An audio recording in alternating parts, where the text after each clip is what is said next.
अखिल विश्व मां नर्मदा परिक्रमा सेवा संघ की राष्ट्रीय सह संयोजिका एवं देश की प्रतिष्ठित समाज सेविका ज्योति यादव ने कहा कि देश भर की नदियों को स्वच्छ व सदा नीरा बनाने के साथ साथ सनातन परंपराओं का सम्मान करना तथा आवारा गौवंश एवं अन्य पशुओं का संरक्षण करना ही अखिल विश्व मां नर्मदा परिक्रमा सेवा संघ का प्रमुख उद्देश्य है। ज्योति यादव ने कहा कि इन पवित्र लक्ष्यों को प्राप्त करने के लिए परिक्रमा सेवा संघ तन मन धन से समर्पित है और भारत समेत विश्व भर के सनातन प्रेमियों को इस पावन अभियान में सम्मिलित होने के लिए लगातार प्रेरित व प्रोत्साहित करते आ रहे हैं। वार्ता के क्रम में ज्योति यादव ने बताया कि वह वर्ष 2020 में पहली बार महान सनातनी चिंतक व विचारक श्री राजऋषि आनंद की पावन प्रेरणा से इस संघ के साथ जुड़ी और तब से वरिष्ठ पदाधिकारियों के मार्गदर्शन में लगातार एक समर्पित सेविका का दायित्व निर्वहन करती आ रही है।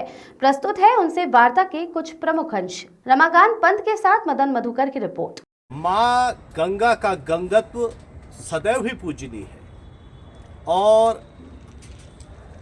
पुराणों में कहा गया है कि जब मातेश्वरी गंगा पापियों के पाप को धोते धोते स्वयं को कहीं न कहीं निर्मल करना चाहती है, अपने व्यक्तित्व को और परम वैभवता निर्मलता प्रदान करना चाहती है, तो माँ नर्मदा की शरण में जाती है और एक बार माँ गंगा माँ नर्मदा की शरण में जाके गो रूप धारण करके स्नान करती है, ऐसा वर्णन हमारे पुराणों में मिलता है। और माँ नर्मदा के प्रति बहुत ही आस्था श्रद्धा का जो विशेष वैभव है वो समूचे देश में देखा जा सकता है। आज इसी क्रम में अखिल विश्व माँ नर्मदा परिक्रमा सेवा संघ की जो राष्ट्रीय सह संयोजिका हैं ज्योति यादव जी, वो हमारे बीच में उपस्थित हैं। मैं सीधे आपको उनके सानिध्य में ले चलता हूं। ज्योति जी, आपका बहुत बहुत स्वागत है और आज आपसे जानना चाहेंगे कि जो आपका माँ नर्मदा परिक्रमा सेवा संघ जो है, इसके क्या प्रमुख उद्देश्य हैं और यह समाज में किस तरह से जन जागृति अभियान चला रहा है और गंगा की सफाई के प्रति, गंगा स्वच्छ रहेगी, किस प्रकार ये स्वच्छ रहेगी, तो इसके लिए आप के संघ द्वारा क्या कार्य किए जा रहे हैं? सबसे पहले तो मैं आपको बहुत बहुत धन्यवाद देना चाहती हूँ क्योंकि आपने मुझे इस सेवा का एक और मौका प्रदान किया जिससे मैं अपने संगठन के माध्यम से आपको ये बता पाऊँ कि हमारा संगठन दरअसल क्या काम करता है। जी। नमामि देवी नर्मदे हर, मातु श्री नर्मदे हर हर गंगे। आपने बहुत उचित वाक्य कहा, माँ गंगा मैया नर्मदा मैया के घाट पे जाती है, बिल्कुल ठीक कहा जाता है। जिस प्रकार माँ गंगा जी के स्नान से पुण्य लाभ मिलता है, गंगा जी में आपको स्नान करने के लिए जाना पड़ता है, किंतु माँ नर्मदा मैया के दर्शन मात्र से आपको वो पुण्य लाभ मिल जाता है। अच्छा, माँ नर्मदा के दर्शन फल का अति महत्व आप ये कहना चाहते हैं? माँ नर्मदा मैया के दर्शन मात्र का लाभ आपको एक गंगा स्नान के पुण्य लाभ के बराबर होता है। बहुत अच्छा। तो ये जो आपका जो आपने अखिल विश्व माँ नर्मदा परिक्रमा सेवा संघ है, तो इस संस्थान का उद्देश्य क्या है? माँ नर्मदा के लिए किस समर्पित भाव से ये अपने आराधना के श्रद्धा पुष्प अर्पित करता है, किस तरह से माँ नर्मदा के लिए कार्य कर रहे हैं आप लोग, इस बारे में? जैसा कि हमारे संगठन का नाम है अखिल भारतीय अखिल विश्व माँ नर्मदा परिक्रमा सेवा संघ।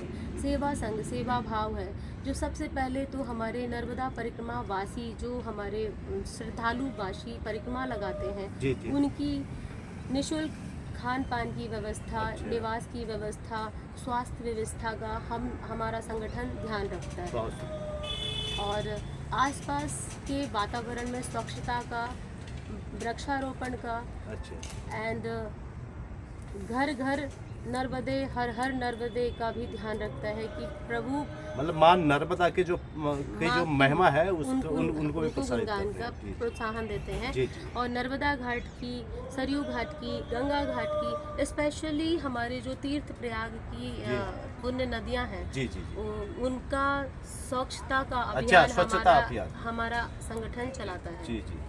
तो पिछले यदि मैं एक वर्ष की बात करूं तो आपके संगठन ने माँ गंगा की सफाई में किन किन क्षेत्रों में कार्य किया है और सामाजिक क्षेत्र में और कौन से ऐसे बेहतर कार्य किए और आगे की आपकी क्या योजना है पिछले एक साल की और उसके आगे?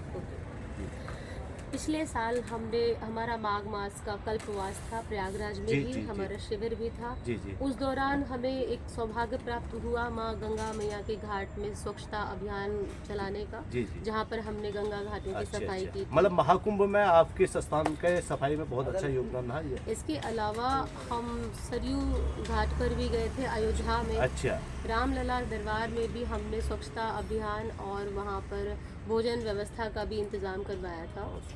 और इसके अलावा जो हमारा जो गाय हैं रोड पे, अच्छा, अच्छा। जो गौ सेवा अनाथ के गाय, क्षेत्र गौ में। सेवा के क्षेत्र में अनाथ गायों को हम श्रद्धापूर्वक उनको गौशाला भिजवाने का कार्य करते हैं। अच्छा, चलिए बहुत सुंदर आपका जो कार्य है वो लोक कल्याण के बहुत सुंदर कार्य हैं। आप इस वक्त इंद्रप्रस्थ जिसको कहते थे पौराणिक काल में, और यज्ञों की भी यह भूमि है, और आज आप यहाँ यज्ञ में भाग लेने के लिए पधारी हुई हैं, जिसको आधुनिक समय में दिल्ली कहा जाता है। तो इस दिल्ली की वसुंधरा से स्थानीय जनमानस के नाम, जनता के नाम, देशवासियों के नाम अपने संदेश में विशेष रूप से क्या कहना चाहिए? मैं विशेष रूप से सिर्फ यही कहना चाहूँगी कि हर एक नागरिक को सनातन धर्म का पालन करना चाहिए। बहुत सुंदर। उसको वो अनुशासन नियमित बरतना चाहिए जो जीवन जीने के लिए बहुत आवश्यक है। कुल एक मिला- संयमित और अनुशासित जीवन जीना चाहिए।